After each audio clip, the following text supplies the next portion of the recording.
should Let's take watch it right Olympic in. soccer, man. So yeah.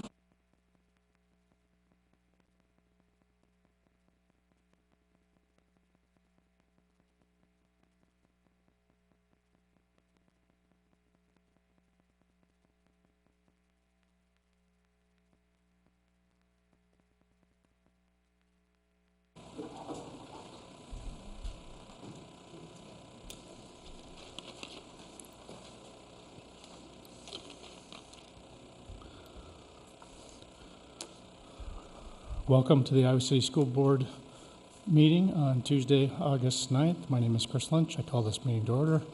Thanks to those in the audience and those at TV for taking an interest in our district business. I'd like to start this evening by introducing those at the table with me. To my right, Superintendent Steve Murley, and Directors Lori Rotland, Phil Hemingway, Latasha Deloche, Paul Rosler, and Recording Secretary Kim Colvin.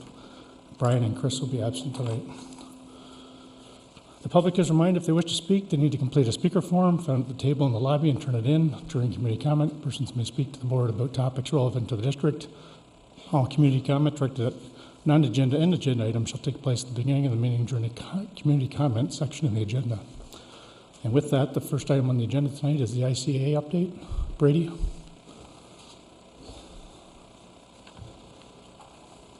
Hi, Brady Shutt for ICEA.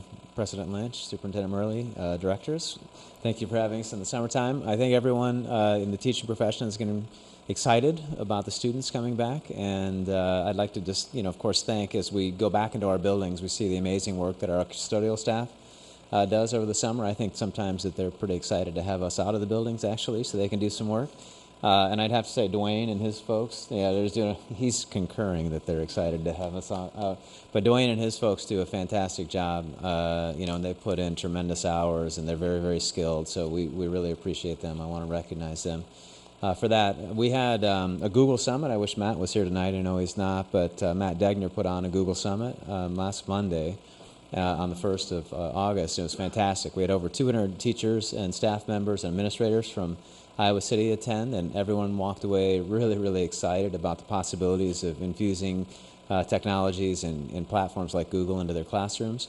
We've had over 100 people, staff, teachers, administrators, and staff trained with our Sheltered Instruction Observation Protocol, the SAP training for ELL, which is really meaningful, fantastic work. So that's been going on through the summer here in the district. I think those opportunities in the district are really important. And I'd like to also say that on our agenda items, when we get into the working part of it, the student climate survey I think is really, really meaningful. It's powerful. It's thought-provoking. As I read through that as a teacher, I really have spent a lot of time reflecting on my own practice and what we do in our buildings and what we need to do. ICEA is dedicated to that work. We want you to know that we are a partner in that it's powerful, it's meaningful, it's necessary. And I think we need to work together to find ways not only to do it just now that we see this, but on a sustained basis. So we're excited that it's, in some ways, I guess, I'm not sure excited is the right word, but we're glad to see it's on the agenda. We think that it's really necessary, and we look forward to working with you on it. Thank you. Great. Thanks, Brady. Next item on the agenda is community comment. Kim, I don't have any community comments. Slips to you. That's the first. All right, next item on the agenda is district business consent agenda. Entertain a motion? Yes, I'd entertain a motion to approve the consent agenda, less items 13, 14, and 15. Just double checking, that's Van Allen, equipment purchase, and professional services. Yeah, 13 is Van Allen, equipment purchases and professional services in Longfellow. Yep. Yep, is there a second? Second. Kim, ready to vote? Oh, sorry, before I do that, I think Phil and I reviewed the bills. It looked good to me. It all looked well in order. Yep, just a couple of, there's a couple of invoices that weren't very descriptive, and we got answers to those, and that, although it is concerning seeing all the legal fees that we're incurring right now, but that has to do with land purchases and acquisitions and things, other things. Kim, ready to vote? Online voting is open.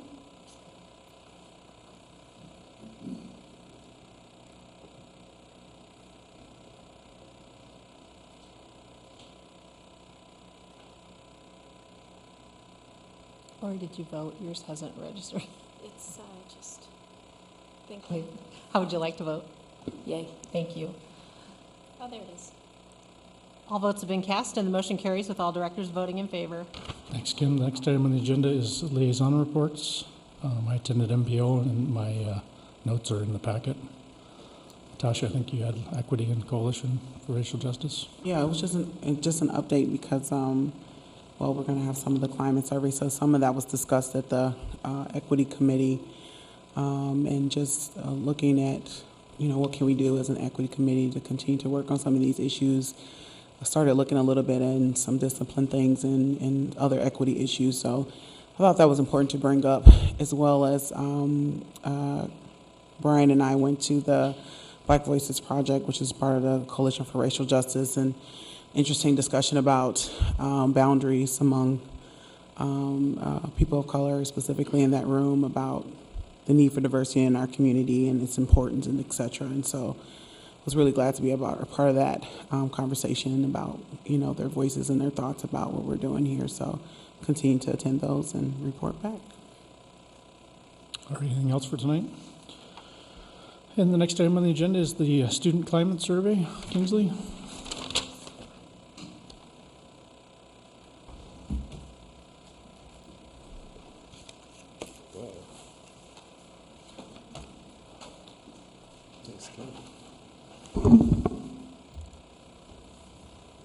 All right, as we kind of walk through this with you, and actually Dr. Brooks is going to walk through it herself, but this is kind of, again, follow-up from our initial report out from the Student Climate Survey. We talked about, coming back before you as they kind of looked at the data, especially some of the discrepant data, and wanted to focus or hone in on key areas that we want to report out on, kind of give you some information on, and then talk about what the next steps are.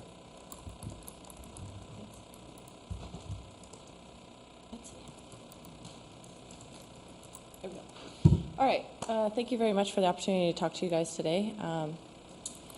So there's three key focus areas that we determined from the overall survey report that we gave to you all in April.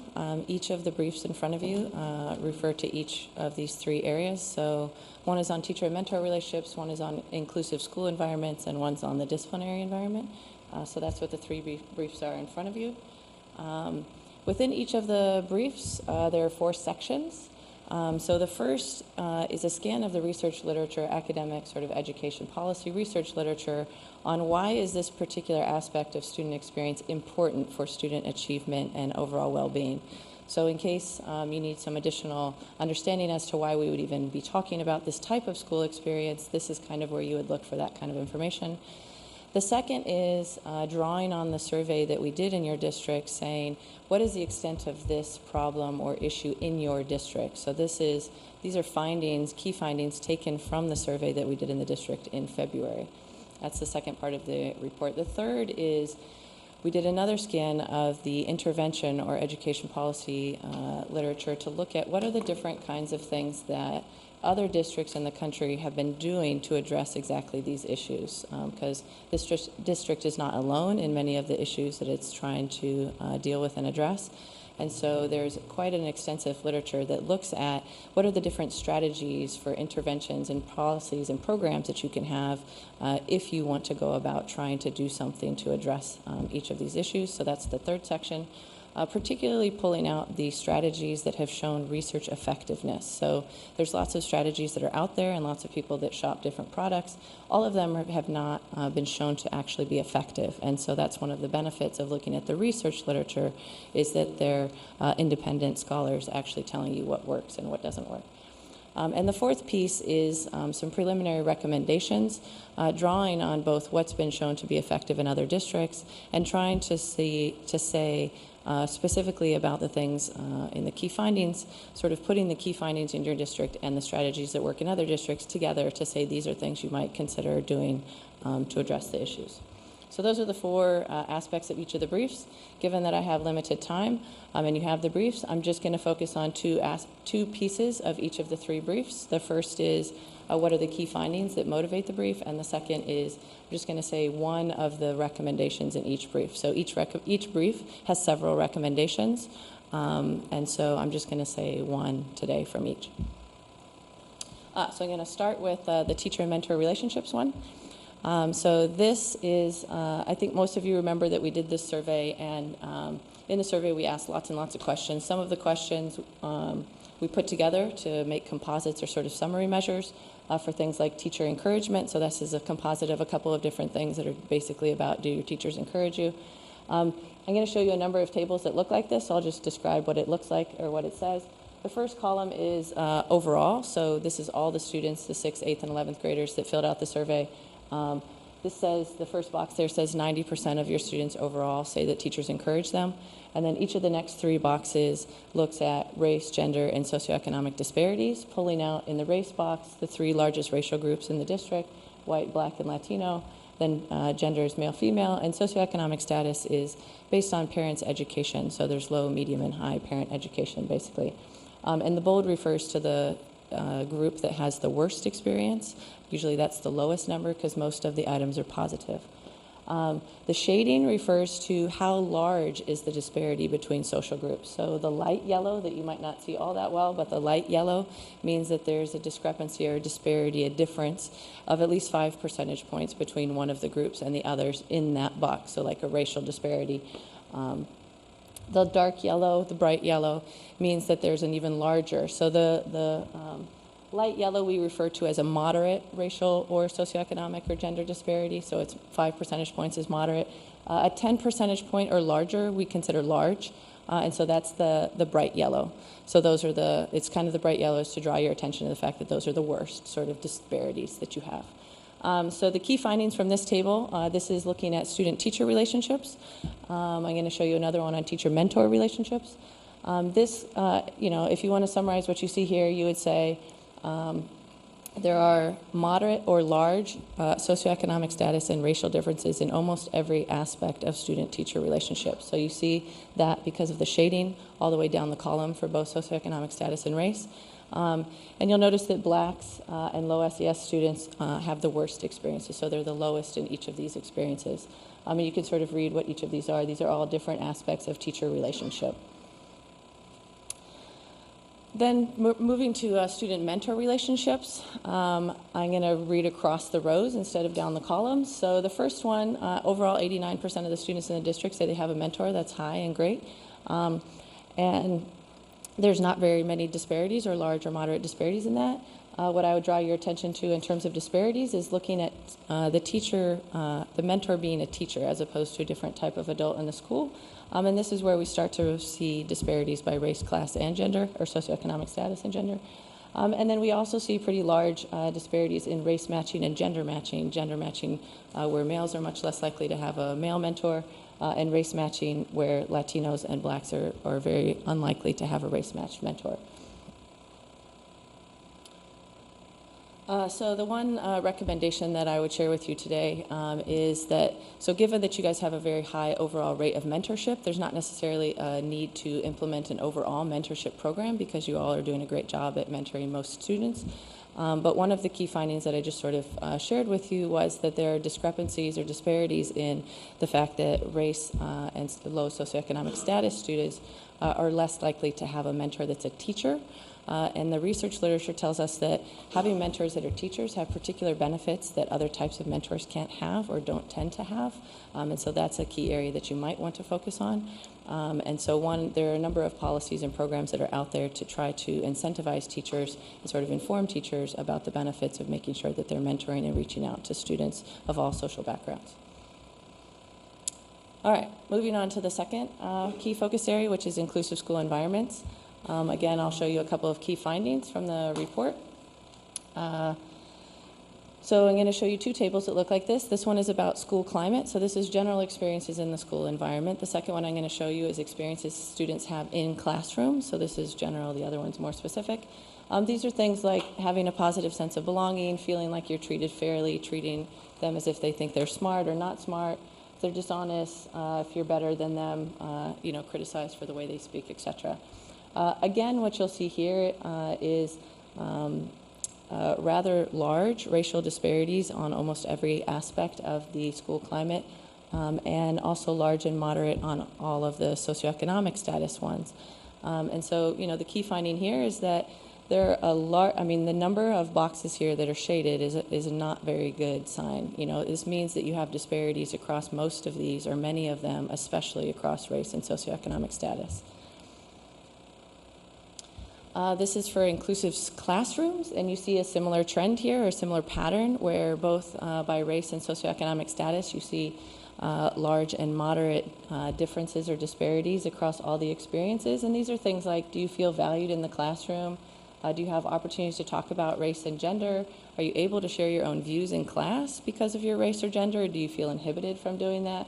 And have you heard hurtful comments about race from students or teachers? And so that's the kind of things that we're finding that are differential by race and by socioeconomic status in particular.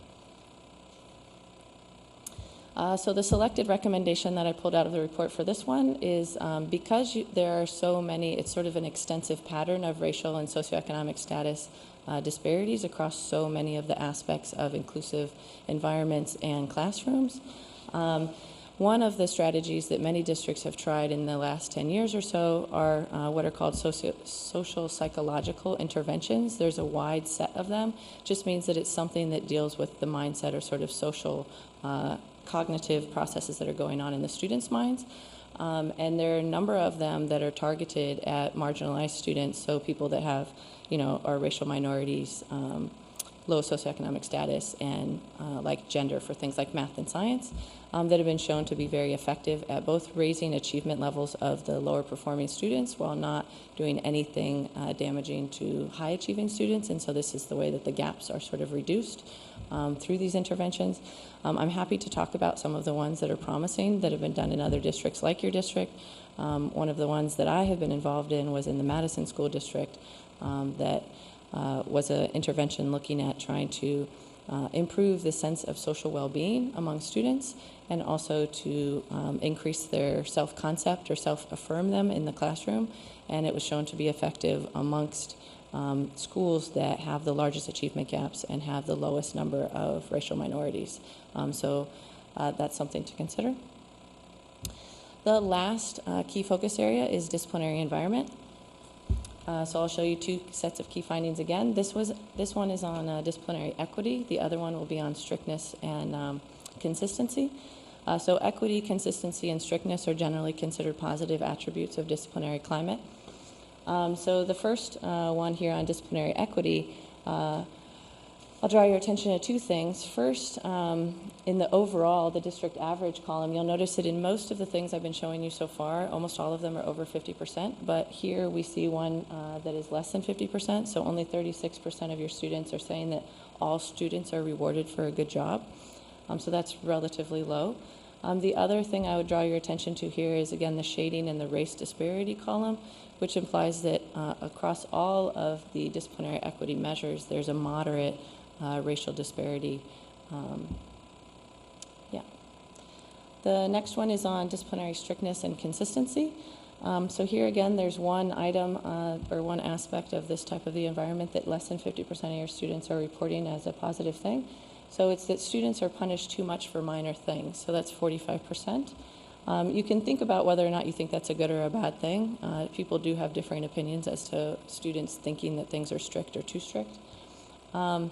And again, this one, I would say, in terms of the disparities, you see that there are two in each of the race, socioeconomic status, and gender. So it's not clearly just race as an issue for thinking about the consistency or the perceptions of consistency and discipline across your student population. The recommendation that I pulled out is thinking about both the racial disproportionality that you all have in terms of suspension and exclusionary disciplinary punishments, and also the fact that in the disciplinary equity section of the key findings, you have racial disparities in all of those that are of a moderate size. And so there's two general strategies for going about addressing these kinds of things that most districts use. One is called a restorative justice-based approach, and the other is the PBIS school-wide approach. I know that you all have a little bit of experience with PBIS, and the state of Iowa supports PBIS. One thing that you may not, and both these strategies have shown to be extremely effective in schools when they're implemented with high degrees of fidelity. And so the recommendation here is, one, to follow the best practices that have been laid out by the Department of Education and sort of supported through their Technical Assistance Center and also the state of Iowa education folks that provide support to districts that are trying to do PBIS at high fidelity, but also to think about integrating restorative justice practices within that, because that is one of the new things that has been going on that has been shown to be highly effective, is adding the restorative justice component to that. So in terms of next steps, there's a number of things that we're either currently doing or that we think would be good ideas moving forward. Do you want to say this? So basically, we're going to give out all the individualized school profiles to each of the different schools, so they basically know where they are. We do have information. I do have information as far as, kind of, I wouldn't say rankings, but how everyone did in relation to the particular survey. We've talked about it previously a couple months ago as far as working with that multi-stakeholder working group. And basically what that's going to look like is taking, all the information or the information we shared with you tonight, working through the information, the stakeholder group asking different questions related to the information, but then also going back and then kind of working through the recommendations. The stakeholder group would, be a part of, hopefully, union be involved, teachers, administrators, parents, students, to really, look at the different recommendations, see what would work. Maybe there's things that we can implement right away. Maybe there's things that would take some time and some planning to do, but I'm really excited about doing that work. And again, this was something that we talked about before, but I did wait on it because when I asked about it, again, it was kind of at the beginning of the summer. There was a lot of, parent and student exodus and teacher exodus as well. And so now that everybody's coming back, there's an opportunity to kind of relook at these different things. Evaluation of existing programs is really important because, as Dr. Burke already alluded to, we do use PBIS. We're doing a lot of work as far as rebranding those efforts this year. And so if we're doing that, there could be that, we need to look at other programs that could that we could implement to bolster or add more to kind of what we want to do in the schools. And then look at how we can pilot in different programs and interventions in the particular schools. It's going to be selective schools. We haven't necessarily figured out the criteria as far as which schools will be used, and that could be something that the stakeholder group, helps us with a recommendation as well. And so we bring that information back to you at that time. And so basically the timeline would be we'd set up the stakeholder group, work with the group, and then bring back the board the recommendations from the stakeholder group moving forward. Can I ask one question? I don't know, maybe this is a Steve question, but who's responsible for PBIS in our district? Because usually when I hear about it, I hear it differently across schools. And some of the things, at least my knowledge of it, is like, I don't know if we are supposed to do that as part of PBIS. So I don't know if we have a coordinator or if there's a coordinator per building or how that works exactly. So I don't know who can answer that. I can answer it. Okay. So we had the opportunity with Susie stepping back in her Director of Health Services role to think about that job differently, and we posted and hired Laura Daly for Director of Learning Supports. As we took a look at the different components that Susie was fulfilling, as well as understanding our most recent need with our ELL numbers spiking, we really are having Laura take a heavy look at ELL, but also touching base with a lot of the groups that Susie was formerly in charge of. Susie is now kind of under the Director of Learning Supports as well, but along with that, we do have the focus with our behavior with Laura now as well. PBIS is certainly under that. Our K-8 buildings have certainly taken on that approach. We've had some different implementation over the last several years with that, but Laura will now be more heavily overseeing that in tandem with Corinne Frank, our school family advocate leader, as well as Todd Simpson has his hands in that as guidance coordinator.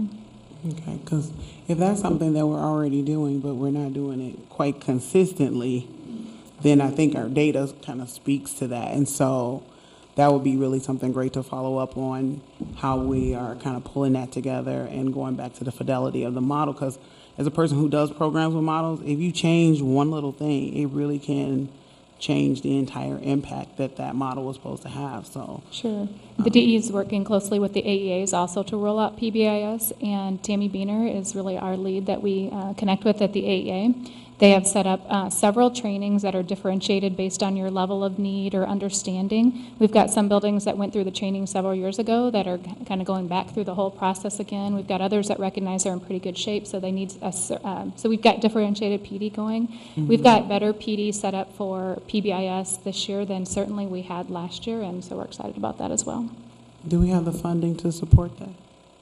Because it comes down to dollars, and I know we're always talking about mandates without money, but Sure.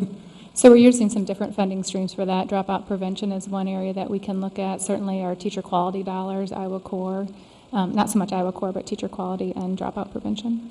that's fine. As long as I don't hear about children raising money for PBIS ever again, I think I'll be all right. I'll be all right. And that's kind of a great segue, Director Littlich. You know, I think that everybody's been aware of the fact that we've had, you know, the University Public Policy Center working with us on this particular project. They've been amazing as far as getting grants to do this particular research.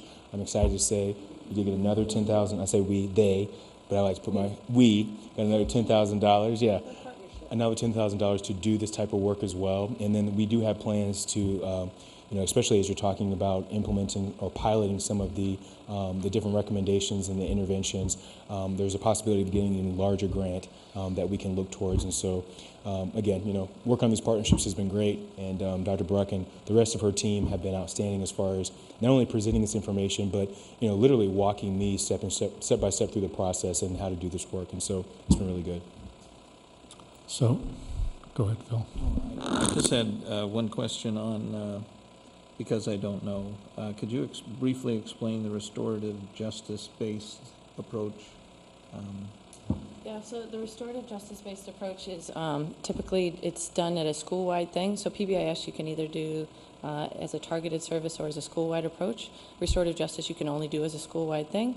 The sort of principles of it in sort of a nutshell is it's a little bit different from PBIS in that it really focuses on the relationships between students and teachers. So it's more relational, if you will, where it tells, and it educates everybody, or sort of does what would be referred to as professional development, both to teachers and to students. So you train both teachers and students to know that this is how we're going to go about, you know, addressing each other and addressing conflicts and addressing what needs to be done with you know, behavioral issues and things like that. So it's more of a holistic thing where it's not just the teachers being trained, but the students come to also be able to do it themselves over time. It focuses on sort of the fairness and equity in how these processes work. So it gives students a voice in the process as opposed to having teachers say, this is how the model works. You know, you get this if you do this, you get this if you do that, which is more of a top-down sort of approach in the PBIS model. And so it's been shown to be effective in districts that are also trying to address teacher-student relationships because it sort of hits two things at the same time. It sort of builds those relationships in a more positive way, and also once that trust and sort of relationships are built, then they address the disciplinary practices. Does that help? Yeah, so it sounds like you're dealing with school culture and making sure that everybody's on the same page of what expectations are. Yeah, so I mean, the practices that go into it, they're kind of multiple. Some of them are things like circles are used when some problem happens, as opposed to the student being pulled out, or that one teacher dealing with that one student, or the student being sent to a person that deals with discipline in the school. You know, a lot of times all the parties that were involved sit down in a circle and talk it out. So there's a lot of dialogue and talk involved in the process, and that's why over time what happens is the students are able to do it themselves. So it helps with not just did you do something wrong in class, but when the students sort of have issues, they're able to use this sort of model that has been sort of modeled, if you will, for them as a way to deal with conflict and other things in the school. It's a very principle-based, systemic-based approach versus a rule-based, right? Absolutely, So yeah. Absolutely, and both are non-punishment based, so PBIS and restorative justice are both sort of pulling back from, the harsh punishments or punitive punishments like suspending or expelling kids, or certainly arresting them for things that they do in school. Because sometimes we get in the rule-based approach, and then the last thing the student needs is a suspension, right? Yeah. They really need to be in school, and like say you're working the accountability in a productive way versus kind of a punitive way.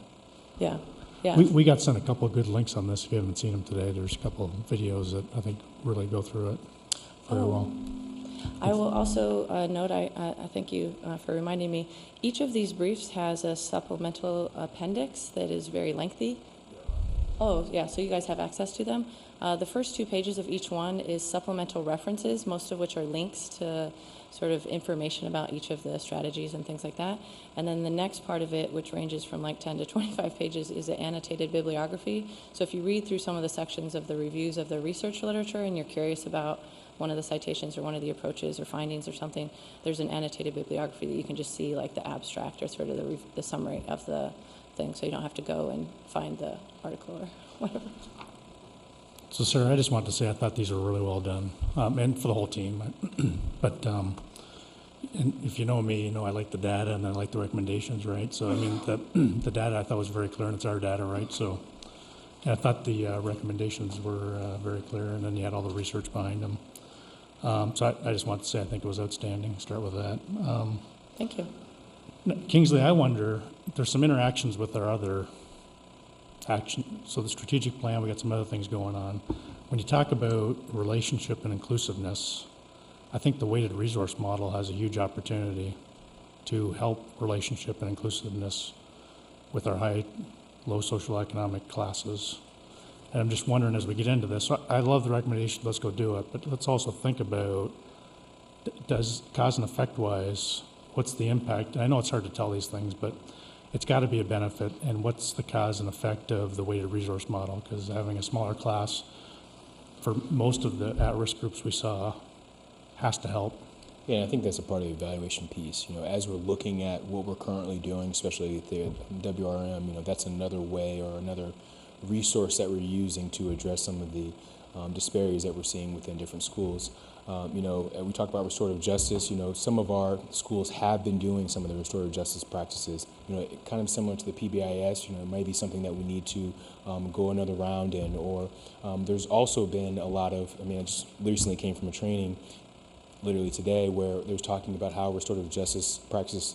It kind of goes back to the modeling that she was talking about as far as teaching the kids and teachers skills of how to deal with those challenging moments. And so if an individual student's being defined in a particular moment, how do we learn or how do we have those strategies as far as de-escalation instead of sending a student to the office or possibly from a culturally standpoint getting the student upset or getting yourself upset from an emotional standpoint. And so all these things are kind of tailoring into the overall strategic plan, the comprehensive equity plan as well. So just think about that cause and effect. I just think I think there's going to be a big benefit there. And like you say, when we're doing the strategy stuff too, or strategies to approach it, the weighted resource model should help enable it by just having fewer, kids to work with. I think the data also showed it emphasizes our need to, for diverse staffing, right? So just think about mentors and, do the mentors look like me? It's still an opportunity, again, that just reinforces and we've made some great progress there right this year, but we got more work to do, and I just think the data reinforced the need for diversity in our staff. So that's just my 2 comments. Let's look for the interactions, and it's important because, we may evaluate the weighted resource model 2 years from now, and we need to be able to point to things that, academic achievement should be the first one, but I would also hope some of our climate data starts to show that improvement, as well. So I think they go hand in hand. Our climate survey and our academics are pretty hand in hand. And then, we have AVID that'll be over at Kirkwood and some other things. So some way of being able to track all the different initiatives, which we have like a gazillion of how they're getting at our strategic plan, I think is going to be important.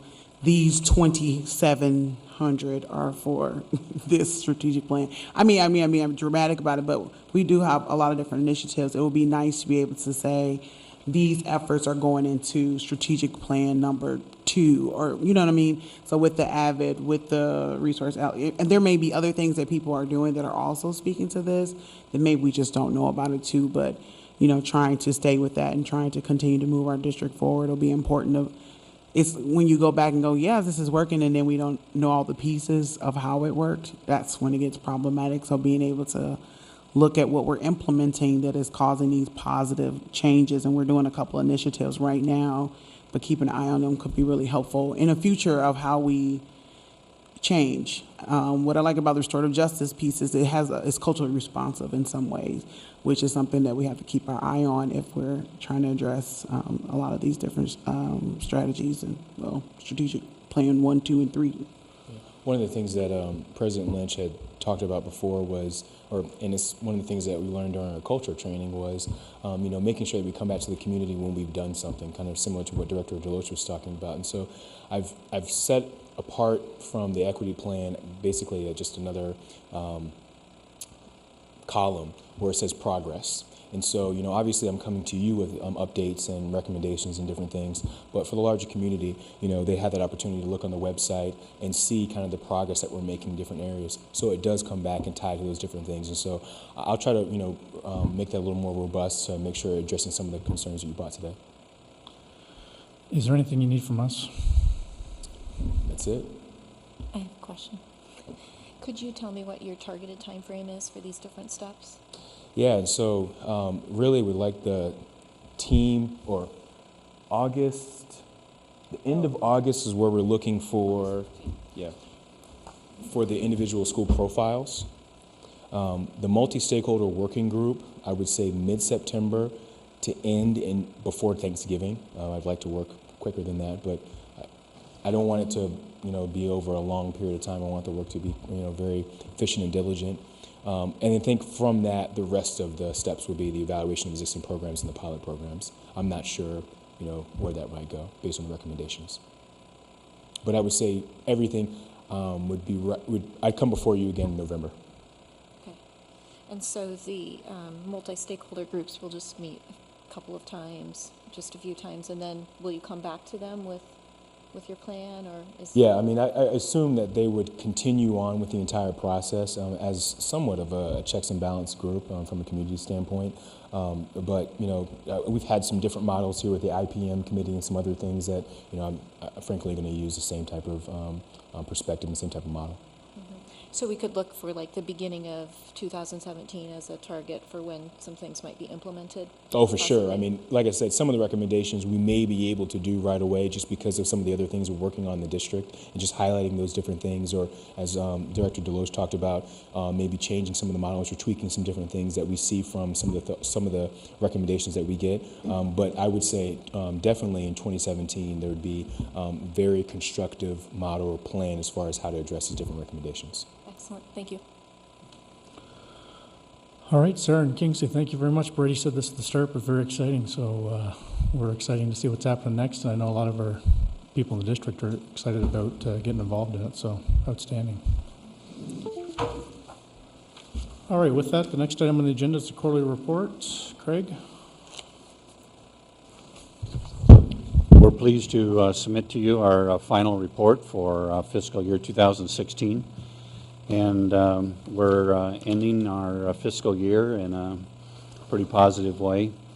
We did hit our targets. Did you just say pretty positive? Pretty positive. I think it's very positive, isn't it? It's very positive. Sorry. Yeah. We could, whatever descriptor you want to put it on, it was positive. The revenue targets for our budget, we came in at 99.8%. On an accrual basis, which is really close to what we had projected, of course, and expenditures came in at 99.1%. So we were pretty accurate in our projections throughout the year, and that's always pleasing. We did end the year roughly $1.3 million with less expenditures than we anticipated, and there's three primary reasons.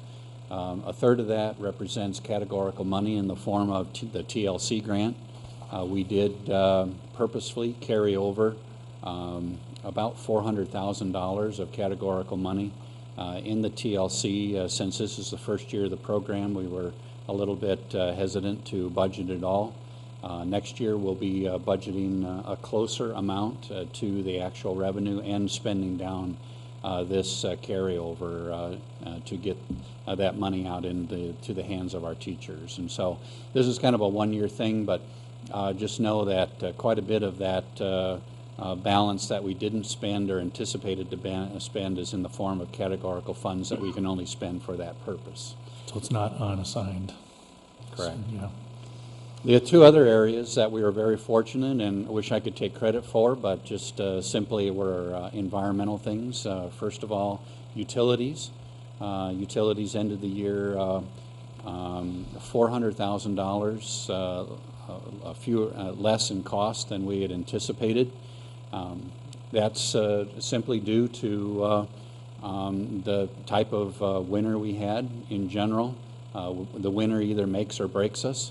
And we had a pretty mild winter when it came to the utilities used in our building. And of course, we've been embarking upon a lot of efficiencies within our buildings using our PEPAL funds over the last many years to create those efficiencies in lighting, electrical, heating, cooling, and all those kind of things. And it's starting to show up in the utility bills. And I feel very fortunate that this year, we were able to save that money for the district. Just 2 years ago, we actually, because of the harsh winter that we had, we actually spent $400,000 more, or about 17% more in our utility budget than we had budgeted. So it can go either direction very easily, and just need to keep in mind that it's a pure guess at the beginning of the year when we budget, and we budget these amounts usually consistent with the year before, and try to anticipate what those might be. And so we were fortunate to have a little bit left over there. And then the final piece was in the area of transportation. We did spend quite a bit less on fuel this year, which is a direct cost to us. That's not a part of our Durham contract. We pay for fuel outright. Because we can buy it cheaper since we're a tax-exempt organization. So we simply buy our fuel cheaper. And as you know, oil prices have been rather depressed this last year, and we were the beneficiary of that. And between that and some of the savings we were able to accrue in personnel costs, such as our paras coming in-house and so forth, we were able to accrue about another $400,000 savings to the budget. So. Overall, those are the major components of how we ended the year, and just really pleased with how that turned out. Now, there's a few things we need to be mindful of as we move into this fiscal year. Our Smarter Balance and third grade retention costs that we had anticipated for the budget year that we're in now have been delayed 1 year, but they haven't gone away. And so we need to consider those. We're looking at some pretty major costs for those components, maybe upwards of $200,000 or $100,000 or $250,000 for each one of those for third grade retention or Smarter Balance, depending on how all of that works itself out. But we just have some numbers plugged in there. And also need to know that we're beginning expenditures on Liberty, and we're starting to purchase FF&E, I call it, the furniture, files, and equipment for Liberty High School. And all of those costs will roll into this year's budget in one way or another. Now we've set aside $2.1 million in SAVE for FF&E, but there'll also be some things that we can't buy out of SAVE legally that we have to buy out of the general fund. And so there will be some general fund costs, and we've plugged in about $500,000 for those costs as we gear up personnel. We hired Scott Kibbe, of course, as the principal for that building to help direct the opening of that building for this year. And there's other costs involved for custodial services and support services that we'll need to put in place before the end of the year. And so as we start down that path, just know that those costs will accrue. Now, some of those costs we'll be able to recover through an SBRC application when we actually open Liberty High School, and we'll go to them with our application. But initially, there'll be a hit to our budget. And so it's good that we're ending with the balance that we have, because we'll need it, simply put. And we'll need that extra flexibility as we move into this budget cycle and for the budget cycle of 18. Opening up a new high school is a major deal, and it's a real impact on your budget. There's going to be some initial inefficiencies as far as class size, and if the course offerings, of course, have an awful lot to do with that. And all of those kinds of things factor into this. But just know that, we're working the best that we can in our projection models in this report that we've given you. We put our best guesses in for those numbers at this point in time to try and prepare our budget for accommodating those additional expenditures as we go along. So that's the report, real positive as we end this year, and some food for thought as we move into the next budget cycle. Just one quick question. On the last page, the future budget considerations. So at number 2, you have Mann and Longfellow Elementary transitional operating costs. Will we also need to add in Lincoln? Quite possibly. Okay. Yeah. Still questionable.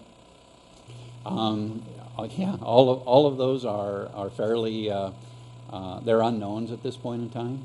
But yes, we certainly need to be preparing for all of those transitional costs. We do have some flexibility in our PEPAL fund. We have set aside $6.8 million for transitional purposes in our PEPAL fund, and that's not reflected in this general fund report. And so just know that depending on the type of expenditure that we have, it's either here or it could be in PEPAL as well. So. Kristen, do you mind bringing up the report and going to page 5? Well, Craig, I won't start with page 5. I always start with page 10, right? Because that's where the Sure. unassigned balance is, or unspent balance. And I think you said it well, but probably conservatively. I mean, 6% is a great number. I mean, I remember when I started, right, late 2013, really went from 8.2% and was already at 5%, and you were projecting by the end of by June 14th to be at 1.8%. So had made some tough decisions in that time frame. We certainly got the budget back on track, and we ended that year at 3.1, right? So, right. And then we've been inching our way back over 5. So I just say, it's a lot easier when you get ahead of your budget. Absolutely. And then the last thing I just say is, we have made some of the tough decisions to, make the ends meet. So anyway, congratulations. I'd like to see it stabilized. I don't disagree with your cash flow model where it goes up a little bit and comes down, but, I think our intent would be, and this is a board discussion, but, the board policy says 5 to 10%, and if we can stabilize it around 6, and if we have extra money, we should put it in the classroom, right? That's some of the tough decisions we've made lately. We want to get back in the classrooms. And correct. And your decision on the discretionary busing will have a pretty significant impact on expenditures this year. I don't know if Steve shared that information with you. I believe he did, but those 11 buses reduced. When you're looking at $45,000 a route, you're looking at $500,000 there, and right. and it starts to count up Well, for our classroom. Right on, and I mean, to connect the dots, we made some hard decisions on discretionary busing, but then we added some back in, right? We did. Yep. And we made hard decisions on the bell schedule to help ensure that we had a realistic schedule. But I think we can, maybe we'll have this in a future review, but to have reduced 11 buses is exactly what we were thinking, right? So yep. We are right in that 400 to 500,000 savings. That's correct. Area, and we'll be able to direct that to the classroom. Kristen, if you go to page 5, the color. I always jump to page 10, but it's in finance font, So can you just show Iowa City there so people can see it? It's kind of highlighted in blue. We're in the middle there. But it's a very green column. Craig, do you want to just talk about that a little bit? This is a cohort comparison with urban schools. As you can see, Sioux City, Davenport, Cedar Rapids, and Des Moines are larger. We're the 5th largest district in the state. Then you have Waterloo, Dubuque, Ankeny, West Des Moines, and Council Bluffs below us. And it gives basically a comparison with our cohorts as to expenditures per student and those rankings within all of the schools within the state of Iowa. And you can see that I've color-coded it or heat mapped it. Green means efficient, or red means inefficient, and then the other colors in between are just exactly that. They're in between. And you can see that in all of the categories from our general fund expenditures per student, our administration, instruction, support services, and transportation, all are very, very green numbers. We're very efficient. For instance, you look at the cost per administration out of 338 school districts in the state, we're at 333. That's an extremely efficient operation when it comes to expenditures per pupil and that cost. And so the only area that we have a bit of an outlier is our operational cost there. That's not quite as green. And it's in the yellow range, and that's just simply a factor of the amount of money that we put into maintaining our buildings. We have a lot of small attendance areas, and if you were to look at a West Des Moines or an Ankeny or those types of schools, you can see that they're a lot more efficient in those areas. They have larger schools and fewer of them. So they're able to distribute that cost more efficiently and effectively across their attendance areas. And so it's just how we're configured here in Iowa City, where we have the smaller elementary environment and we have some older buildings that, of course, we deal with. Working in Ankeny as I did, I can tell you they're all new and they're all big, and there you get a lot of efficiencies, right? It's just how we've chosen to deliver that educational model here in Iowa City. I just wanted to say something you already said, but I think the systemic approach over the last 5-6 years across the board, accounting, management, internal controls, but also facilities improvements, whether it's Pebble or Save, you're starting to see those things actually really save some big money. So I just say that's exciting, and I think it's due to having robust systems and sticking to the discipline of having robust systems on like life cycle management or roof replacements or whatever. And then over time, when you have that discipline, it saves you money, right? So right. And I'd be remiss in saying that I really enjoy the strong support from our administrative team in carrying these out. I enjoy strong support from our superintendent. Without that leadership, I wouldn't have it, and strong support from the board. The board's been very responsive. When I've come to you and said, hey, this isn't looking good, you've taken it seriously. And you've made the hard decisions. And, as a team effort, I couldn't ask for anything more. It's really put us in a pretty good position. We're ready to open up these new buildings the best that we can. And, we'll keep managing it and making sure that we're trying to keep everything within the guardrails here. So, all right. Any other questions for Craig? Thanks, Craig. Yep. Very good. Mm-hmm. Next item on the agenda is Appendix 9. Dwayne? Thank you. We have two Appendix 9 items for this evening. The first one is award of design contract for the interior renovations that we're doing at the newly purchased Transition Services Center. We bought two units over there. And we're looking at renovating the interior to make that more student-friendly. They need more kitchen space. They need more classroom space. And the unit we bought is smaller offices, so we'll be removing some walls and adding a few doors and things like that. Shiva Hattery's worked well with the district on small projects, so we're recommending to contract with them. The second item probably needs a little more explanation, but it's award of contract for the athletic lockers at Liberty High School. We actually solicited quotes or bids, and we got 4 of them, and they ranged below $60,785 to $126,659 on the high side. And when I looked at those, the low number gave me concern. I just thought there's just too much difference between $60,000 and $126,000. So I asked all the contractors or the vendors to submit their hard data and specifications from the manufacturers and the products that they intended to provide. I looked at things like the gauge of the metal, the type of welds, the type of paint, the thickness of the paint, the type of the hinge, the thickness of the hinge, on and on and on. Reviewed it many times. The low bidder actually failed to submit any information, so I figured that was just a disqualification. So between the second and third low, I spent some more time, reviewed it, asked a few more questions, and in my judgment, that the third low bid was the best value for the district. Those lockers are built in the United States, the other one are not. It's a good, reputable company. List Industries is the name of the company that produces them out of Ohio.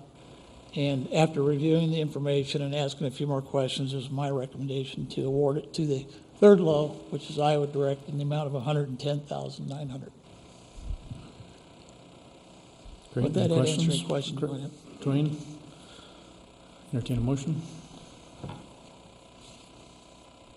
I move we approve the Appendix 9 approval request. Second. Further discussion? All right, Kim, ready to vote? Online voting is open.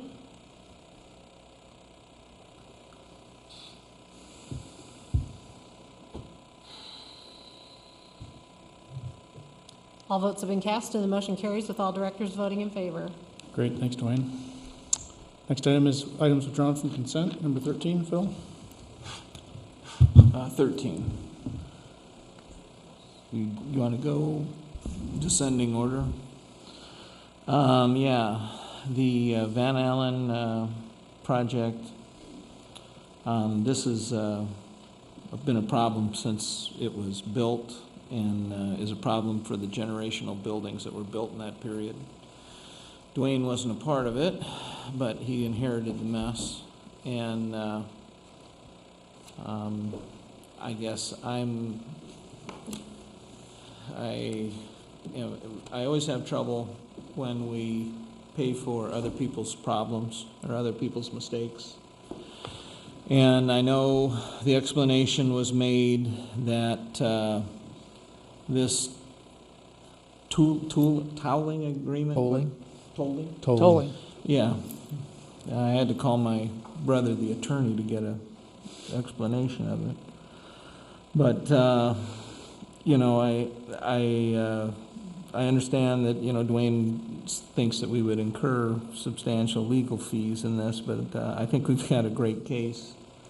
And after reviewing all the district bills and what we're spending attorneys to do now for some things, which is nonsense, and I think that would be money well spent, and I think that to a certain extent our vendors need to know that we will hold them responsible for giving us quality work. And I have real trouble with paying $135,000 plus for paying for someone else's problem. For someone else's problem. And has there been litigation on this in the past? Well, yeah, I think a little perspective, a little background might help. First of all, this has been going on for about 8 years. And there was a siding product and it's still there, that was used at Van Allen. But they'd had continual problems with leaking into the classrooms. And if you've ever been in Van Allen, there's 4 educational wings, and they have these what we call clear story windows. They're vaulted roofs with a window in them. And the windows were leaking, and we felt that the siding was also leaking. So just kind of a little piece of side humor. The first day I was on the job, Steve handed me the file and said, "Here, figure it out." I mean, it had been going on for a while. And so kind of took an approach, you know, of what should a builder have done, what should the architect have done, and frankly, I didn't include a memo that I wrote back in February of 13, I think it was, but I was pretty critical of both. I think the architects were lax. I think they failed to follow the building code. I think they relied on manufacturer information that was inadequate, and they felt that the siding itself with a caulk joint would be adequate. One fact, the building code calls for a rain screen. A rain screen is some type of protective barrier that has to go on behind this because caulking is not foolproof. Water can get through it eventually, it will fail. The architects, at their own expense, had a report done by a company, I think they're out of Wisconsin. Chicago. Where? Chicago. Chicago. Anyway, it's a big national firm. They came in and they looked, and they recommended using a tape product to tape over the joints. Well, the tape itself was about 1.5 inches wide. It will discolor over time. It will need maintenance over time. And it's a new building. It shouldn't work that way. It's like buying a new car, you know? So I recommended against it. The builder refused to use it because he knew he'd be right back. So it was kind of a back and forth between all the attorneys and what we should do. So basically, we ended up in arbitration. So the litigation process started, and it was part of the contract, and that's what needed to be done. And it was a day-long session, and they bring in an old retired judge, and he was pretty level-headed, and we kind of went back and forth and determined that it was in everybody's best interest to avoid continued legal fees because the clock had been ticking for years on this deal. And honestly, I felt the best product would be to remove the siding, put the rain screen on as intended, and put new siding back and install it per the manufacturer's spec that would meet the code. The architect agreed to redo all the design work, to supervise the construction, which I felt they did not do a good job of in the first place. The builder agreed to put it all on. The labor was all provided by the builder. Because the district was getting a better product, even though it should have been the original product, and because the district was avoiding legal costs, we went to the board at the time and suggested that we pay for all the materials that it would take to do this project. All three parties gave some. Nobody gave all. I mean, it was just like this was a three-way partnership to get the project finished. Once we started, it was not an easy process. It went back and forth, back and forth. They did drawings, they did submittals. The architect wouldn't approve it, I wouldn't approve it, the builder didn't like it. We finally got resolution, got to a design that everybody was happy with. And then the district hired KDEP to make sure that that building was watertight when we were done. So we did several tests on that during construction. We did several inspections, as did the architect. And everybody did their part. And in the end, I think it was just in April of this year. So, 8 years later, it finally was watertight and everything was done to our satisfaction. So, would it have been smart to spend the morning with the attorneys? I think this thing probably would still be in the courts. I don't know that we would have got it resolved right away. So, I personally felt like this was the best course of action. Steve, have you know to that? Yeah, I'd agree with Dwayne on that, and I think in the end, going through the arbitration process and having that impartial judge as the third party, hearing from both sides, hearing from attorneys on both sides, hearing from experts on both sides, obviously different versions of the way they thought things unfolded, and I think that the summary that Dwayne provided, that the judge looked at it as an opportunity for all to contribute to the solution. So we paid for materials, and some of those materials were upgrades from what we had before. As Dwayne said, probably should have been in the building when it was built the first place, but it wasn't, and so they argued that it was an upgrade. And so we agreed to pay for materials while they agreed to pay for all the labor and other associated costs with it. So essentially what we did was we bought the materials that have been placed on our building, but we did not pay for the labor, we didn't pay for the extra design costs that went along with that. So in the end, we felt, although I would agree with Phil, you don't want to pay for something that you should have paid for twice, something you should have paid for once. We felt that was an adequate compromise given the fact that at that point in time we'd gone years without making any progress whatsoever, and we're doing our best to mitigate the issue. One of the things that Dwayne didn't mention was we had a real significant concern that prolonged exposure to moisture was generating mold risks inside the building, so we were continually testing for mold over time, both in the ceiling and in the walls of the classrooms. We were really concerned with the fact that we'd been in this process for years at that point in time and saw no end in sight from a litigation standpoint. So that was one of the reasons we entered into the arbitration to begin with, and why we recognized that in order to come out of arbitration successfully, we'd have to make some compromises in the process. I might add that we chose to put this on the agenda this evening so that, it's transparent. This is what we did, because this was an agreement that basically the board allowed us to do this back in 2014, I believe it was, or 2013. So we just felt with an invoice this large and being transparent with the community that we needed to put it on the agenda. Do we have any idea of the cost that we incurred for drywall and remediating this problem until it's corrected? I found no less than 3, I think, mold reports that we had done, and those typically ran $3,000–4,000. And as far as the repair of the drywall, it was all done in-house by our own labor. We didn't hire any of it done. I think we still have a couple little spots to fix, and that's been minimal. We didn't have to replace any drywall. It's just been spot repairs and painting. And how many projects is this architect working on the district right now? 1, And which one is that? Lucas.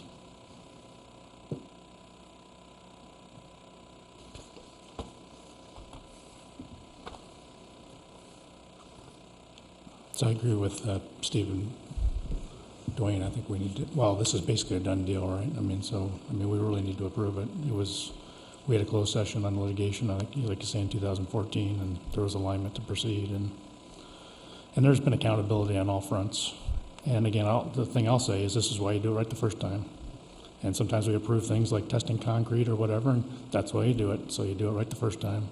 Otherwise, you end up in 8 years of litigation or arbitration or whatever, and the real people that have paid is Van Allen, right? Students and staff. So Yep. I'm glad we're finally done this, and that's kind of what we said at the time. It's like we need to get this done for Van Allen, and finish the deal. So you can always go to litigation, and then you can win or lose, and it can take forever. But And it's that still, was the direction in 2014. So if we'd have gone that route, I might add that it would have been, the burden would have been the districts to go up there and replace the siding anyway. To prove our case, we would have had to remove all the siding, do the repairs, and incur all of the costs. and show that And it then made a try and difference. recoup those in court. So in the end, we kind of took a route that I think was more palatable for everybody. All right, entertain motion. Just one thing, we're tax exempt, right? So just sometimes in here I see we're paying taxes. Yeah, So we should probably be more mindful of that as well. well, no, I did look at them, and I think most of them, they probably didn't add the tax. I noticed they removed some places, but we make sure before we write the check that they've been deducted. Okay, I'm just looking at the Sherwin-Williams one and it's not, so just in the future, we should really be careful of that. We'll double check in the morning. Thanks. So I'm curious on our projects going forward, are there controls built in? I know we've talked about concrete testing and that kind of thing, but with this water issue that we had here, what are we doing with our new buildings to prevent this from happening again? Well, it's an excellent question. I do have engineers I rely on, but a lot of it comes down to experience and what I've seen done in the past and 40 years of building buildings. And so I look at the plans fairly close. I look for details that might get us in trouble. We've also, on the new buildings, had KDENT review an envelope commissioning process. They go through and look at the window details for us. They look at the flashing details for us. They're doing that right now at the new Hoover. So that's a big help. It's one of those services that we've contracted out. And then Shiva Hattery has been our roofing consultant for years. And every project we do, I have Shiva Hattery look at the roof. Right now, they're up on the roof at Liberty High School, even though it's not their job.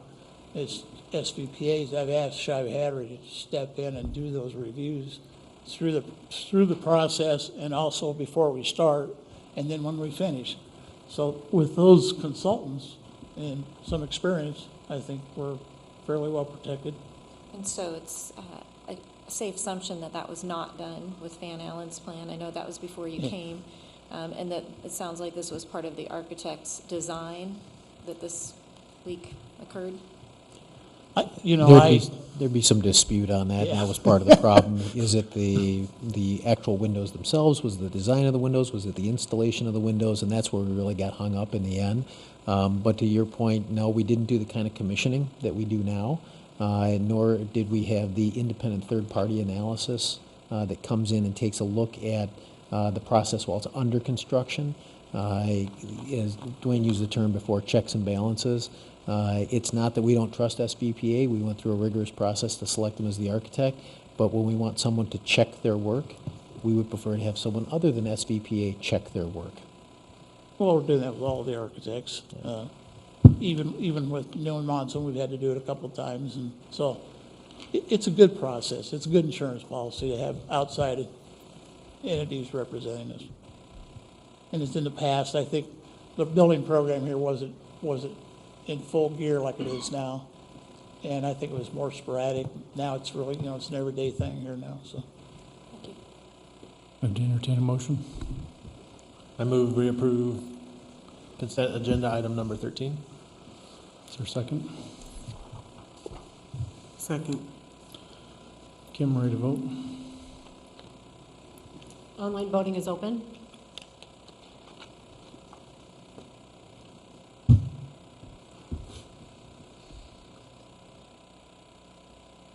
All votes have been cast and the motion carries with Directors Deloach, Rotland, Lynch, and Ressler voting yea and Hemingway voting nay. All right, number 14, Phil? Yeah, 14 is the forklift purchases. I guess I'd just like Dwayne to explain why he wants to go electric on these. I can understand the CO2 concerns with the Bingham inside. And what, since many times we've had local vendors who have been, real close to a bid, and we've been told, no, you got to go with the lowest bid. We had a local vendor that was the lowest bid, and we're going with a Des Moines firm because it's within $29. And it's a difference between a Toyota and Crown. yeah, and I would say a Toyota would be a better machine. And I'd just like a little explanation on why you're suggesting this. Well, you asked several questions. First, why electric? Well, there's two lifts here. One of them is designated for use in the new food service freezer. And I think it's a much cleaner environment, and electric makes more sense than having a propane unit inside of a food storage facility. So that was kind of an easy one to do. The second one is going inside of the new Hy-Vee warehouse that we're leasing to store materials for our schools while we're transitioning through them. And again, that vehicle will be used primarily on the inside. And propane, if you've been around propane forklifts, they stink. And they're probably noxious and probably not the best for your health. So electric in those two. The other difference here is that the unit for the freezer is a stand-up chariot type, if you know what that is. It's where the operator actually stands on the unit. And the reason for that is because we have tighter radiuses, turning, those type of issues inside the freezer than we do in the warehouse. The freezer unit has to have freeze equipment that will withstand cold temperatures and the hydraulics, so there's some differences there. We asked for bids for new, for rebuilt, and for used, and the used were all over the place. There's only maybe even two of them that came back with used prices. On the freezer unit, just to keep this discussion going, the best in price and the best unit for the chariot type was the low bid, and that was Raymond. They are out of Des Moines. For the warehouse unit, there was only $27 or $28, maybe $29 between the two. The determining factor there was two.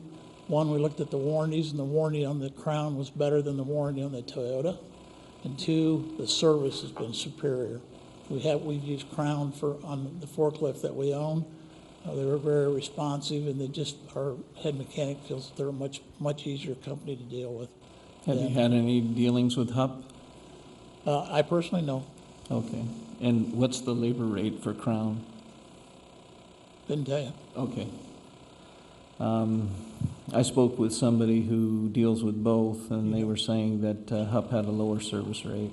And I can attest to HUP's service is phenomenal, and that goes to back when I was on the farm when I was still in high school. Now with going with the electrics, you've got to have acid spill kits and eye wash stations and everything along with that. I'm assuming you've figured that in.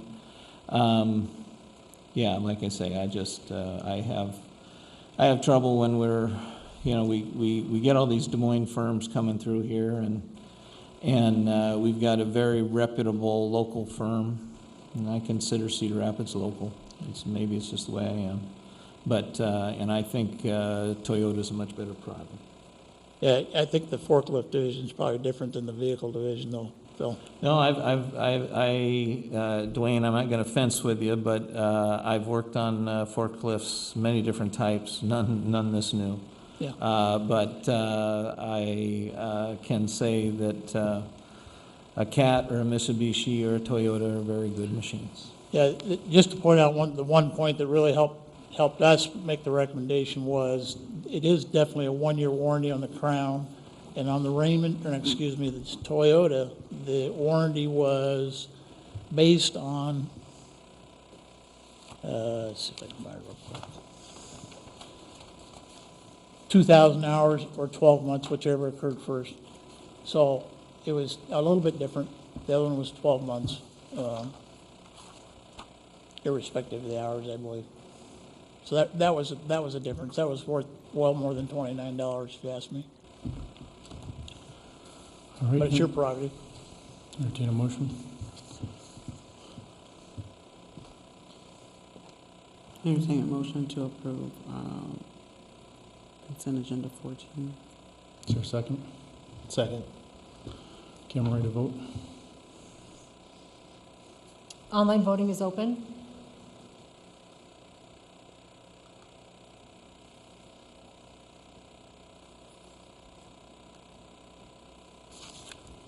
All votes have been cast, and the motion carries with Directors Deloach, Lynch, and Ressler voting yea, and Directors Hemingway and Rutland voting nay. Item 15, Phil. Yeah, 15. We paid for surveys on all our school properties, didn't we? I mean, you did that very early on coming in. Yeah, actually, they were not complete topographical surveys. They were surveys to locate all the landmarks, all the equipment, all the parking lots, that type of thing. So this would be a survey to give more detailed information to the architects. I might add too that, and I didn't explain it in the item, I should have. BCDM is the architect for this project at Longfellow. And doing a survey was not part of the original scope. It would have been very easy to say, hey, just do it as a reimbursable and charge it back to the district. But again, we thought it was best to be transparent and just put it out there that we're hiring MMS to help them. And the funding for the Longfellow project, is that already budgeted in, Craig? Yes. The Longfellow funding, that's already in, that's not contingent on the bond or anything? No. And that we've already started the design work, and I think next month you'll see the schematic design for this project, and I haven't even had a chance to share with Steve, but some really cool things in that building they're working on. But so on the original surveys that were 80,000 or plus, they were just pulling pins? No. I said they located all the fixtures and all the markers and all the concrete and all the buildings, and that was for the entire district, not just for one building. No, I understand. Okay. We already surveyed it. They were not topographical. Topographical is all the different elevations and all the grade changes and those types of things, all the drainage ditches, all the intakes, outtakes. That was not all in the original. Okay. I wouldn't call, there were surveys, but they weren't topographical. There is a difference. Yeah, I understand. Entertain a motion to approve. I move we approve consent agenda item number 15. Second. Okay, I'm ready to vote. Online voting is open.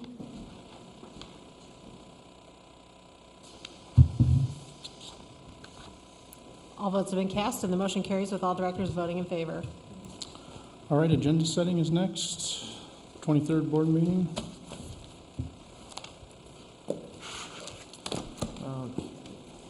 I would like to ask if we could put off the attendance zone discussion. My thought is that being the night before school starts and being the possibly busiest time of the year for Steve, I question whether this is the right time to ask him to draw up, give us numbers and things. I know there's a desire to get this done, but think that's a lot to ask of Steve at this time. We're not asking Steve anything. I am. I've asked him for some numbers. So what are you talking, the first week of September? I think I would defer to Steve on that, on when he feels like he could get to it. So, I think given the request, we could meet that by the first board meeting in September. you okay with September? Yeah, I think that, and also Director Levick is only going to be back in town, I think, for 2 days prior to that meeting, so to have the information that has been requested on a timely matter, it'd be appropriate to delay it. Yeah, well, we'll see. I'm fine at the first meeting in September. So would we move all three? I guess we can deal with open enrollment. Okay, so attendance zones to the first meeting in September? Yeah, I just feel like when we've tried to push Steve on things with numbers in the past, we've been unhappy with how the process has gone. Again, I'll just So, state, I don't need anything from Steve myself, but given the junior high numbers that he's given us, I need some additional information. it's fine. Anything else for the 23rd? So Chris, Oh, did you yeah. say we're moving all three of those? No, I think we'll just move Just- attendance zones. Okay. Could we add for the 23rd a discussion on, how is it being referred to as the hostile work environment or the retaliatory culture of the district? There was a comment in the paper and the Press Citizen about some type of work Steve's been doing on that. I think we should have a report on that here at the meeting, I'd be fine doing that work session. at a work session. We have a work session on that. No, Page because as the well. board has its own work to do. We need to get Steve's evaluation done, and we need to talk his contract. Well, I think that's But tied, there I think is that's a- tied into it. There is a work session on the first meeting in September. I think that'd be an excellent topic. But, we just talked about the meeting the day before school. No, and I asking Steve a I bunch of. understand. But All I'm going by comments in the paper. I just want to know as much as Holly Hines. So, Phil, if it works for you, I'd suggest work session the first meeting in September, Okay. because we've already got a work session planned, and there's no other, I don't think we have anything before or after, unless we need to talk Okay. contractor evaluation, but All right.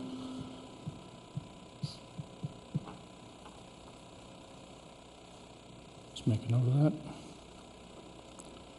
All right, anything else for the 23rd? We have a closed session after the meeting. We have an exempt session, talking superintendent contract before the meeting.